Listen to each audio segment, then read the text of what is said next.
남자와 여자가 이별을 했어요. 그리고 다음날 아침 남자는 무슨 생각을 하게 될까요? 속 시원하다, 후련하다. 진짜 그럴까요? 아니면 침대에 누워서 새벽까지 SNS 뒤적이면서 내가 그때 왜 그랬지? 이렇게 후회하고 있을까요? 집중하세요. 이 차이는요, 두 사람이 어떤 방식으로 이별했느냐에 따라 완전히 달라집니다. 오늘 영상에서는 3가지 상황으로 나눠서 말씀드릴게요. 첫 번째, 감정적으로 폭발해서 헤어진 경우. 두 번째, 서로 합의하에 좋았어, 고마웠어 하면서 헤어진 경우. 세 번째, 마지막까지 여자가 매달린 경우. 이 3가지 상황에서 남자의 심리 그리고 그 후의 행동을 아주 현실적으로 풀어드리도록 하겠습니다. 특히 이별 후에 SNS에 보이는 행동들은 거의 100% 심리의 반영이에요.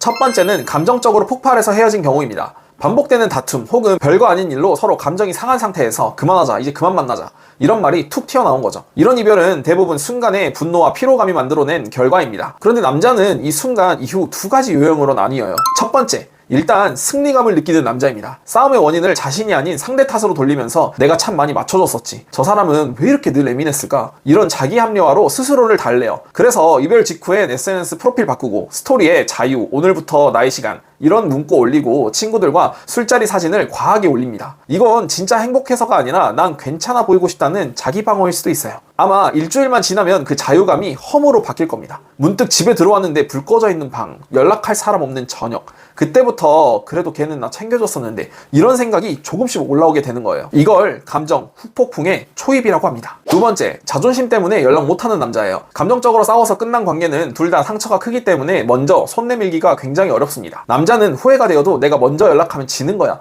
이런 생각에 잡지 못할 수도 있어요. 그래서 어떻게 하냐면요, 읽고만 가는 스토리, 친구 통해서 요즘 걔 뭐하냐 묻거나 그냥 술 먹고 실수한 척 연락하기도 해요. 이런 식으로 돌려서 접근을 시도하는 거죠. 근데 착각하지 마세요. 이거 진짜 재회가 아니라 자존심과 미련이 줄다리기 하고 있는 거예요. 그래서 진짜 중요한 얘기 하나만 할게요. 만약 여러분들의 이별이 욕설, 폭력, 물건 던짐, 감정적 폭행이 동반된 관계였다면 그건 이별이 아니라 탈출이라고 생각하세요. 그래도 그 사람은 나 사랑하니까 그랬던 거겠죠? 아니요, 절대 안 그래요. 대부분 이 사람 너무 다정한 사람인데요? 이렇게 얘기하시는데요, 사랑은 상처를 이유로 절대 폭발하지 않습니다. 그건 미성숙한 폭력이에요. 그런 관계는 절대 다시 돌아가서는 안 됩니다. 그건 재회가 아니라 습관화된 아픔으로 돌아가는 거예요. 그 사람을 고치겠다고 애쓰는 순간 여러분은 다시 의뢰 연애로 떨어지게 되어 있어요.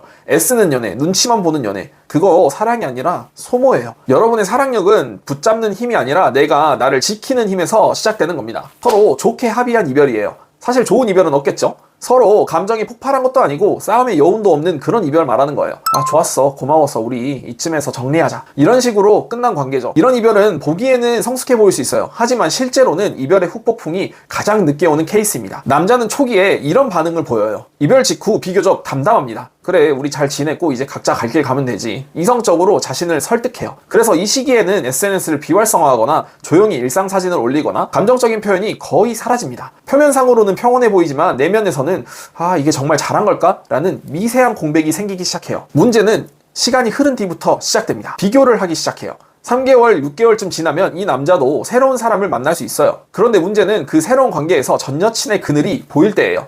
그 사람은 말투가 참 따뜻했었는데, 그 사람은 내 상황을 좀 더 이해해줬는데, 이때부터 후회가 찾아옵니다. 특히 SNS에서 여러분들이 올리는 여행사진, 예전보다 활기찬 모습, 성장한 모습을 드러내면 그런 것들이 남자의 마음을 강하게 자극해요.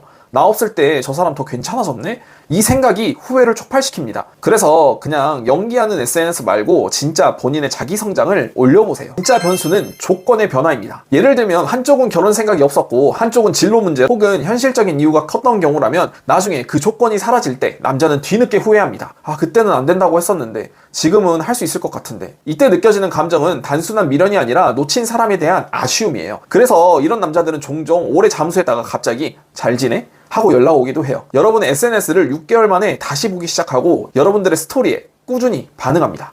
이런 식으로 은근한 복귀 신호를 보내게 되어 있어요. 결론을 내리면 합의 이별은 싸움보다는 덜 아프지만 비교와 조건 변화에서 더 오래 후회가 남게 되어 있어요. 그래서 이별 직후에는 평온해 보여도 시간이 지나면 그때 그 사람 참 좋았는데, 이런 감정이 서서히 올라오는 거예요. 세 번째는 마지막까지 여자가 매달린 이별입니다. 이거 많은 분들이 겪는 케이스죠. 제발 한 번만 기회를 줘. 내가 더 잘할게. 내가 없으면 아무것도 못하겠어. 이런 문장들요. 이 순간 남자들은 오히려 확신을 얻어요. 내가 이 관계에서 주도권을 쥐고 있었구나. 이 사람은 나 없으면 안 되는구나. 이런 확신이 강해집니다. 이별을 통보한 남자는 원래 약간의 미안함을 갖고 있어요. 그런데 여자가 눈물, 장문의 연락, 집 앞 방문으로 매달리는 순간 그 미안함이 짜증으로 바뀌기 시작합니다. 왜 이렇게까지 하는 거야? 이래서 내가 힘들었었구나. 결국 그 사람은 본인 선택이 옳았다고 착각하게 되어 있어요. 그래서 SNS에 역시 혼자가 편하다, 이제 평화롭다, 새로운 친구들 만나면서 술 마시고 다니는 거예요. 이거 행복해서가 아니라 이제 스트레스에서 벗어나다는 안도감을 갖기 시작하는 거죠. 이별 후에 한 달 정도 지나면 그 사람은 여러분이 아직 기다리고 있을 거라고 생각합니다. 그래서 일부러 스토리를 열심히 올리고 나 이렇게 잘 지내 라는 이미지를 연출하기도 해요. 이건 본인이 여전히 상대방에게 영향력이 있다는 걸 확인하려는 행동이에요. 시간이 지나도 여러분이 반응하지 않으면 그제서야 불안해집니다.